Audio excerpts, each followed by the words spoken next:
আপনারা সকলেই ভালো আছেন। আমরা এখন একটা ছাদ প্রসেসিং করতেছি। এখানে আমরা আনুমানিক 200 মণ পেঁয়াজ সংরক্ষণ করব। পেঁয়াজগুলো হবে অনেকটা দেশাল টাইপের, একটু দেখান। এরকম আমরা পেঁয়াজগুলো রাখবো। অবশ্যই এই পেঁয়াজগুলো 4 মাস আগে উঠাইছিলাম। কয়েকদিন আগে অবশ্যই নামাই দিচ্ছি, যখন 1400 টাকা বাজার ছিল ওই সময় আমরা এই পেঁয়াজগুলো নামাই দিচ্ছিলাম।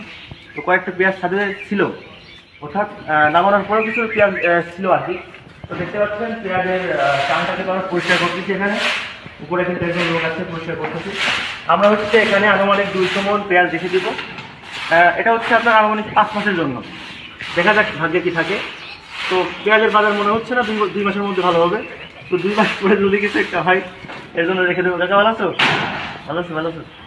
তো দেখতে পাচ্ছেন এখানে কিন্তু আমরা প্রসেসিং করতেছি পেঁয়াজ রাখার জন্য। পেঁয়াজগুলো হবে দেশাল টাইপের পেঁয়াজ। তো দেখুন ছাদটা কিন্তু প্রসেসিং চলছে। ভিডিওটি শেয়ার করে দেবেন। আর যদি আপনাদের ছাদ লাগে, পেঁয়াজ সংরক্ষণের জন্য ছাদ লাগে, তাহলে আমার সাথে কন্ট্যাক্ট করবেন। হিউজ পরিমাণ ছাদ আছে, 150 মণ, 200 মণ, 300 মণ রাখা যাবে।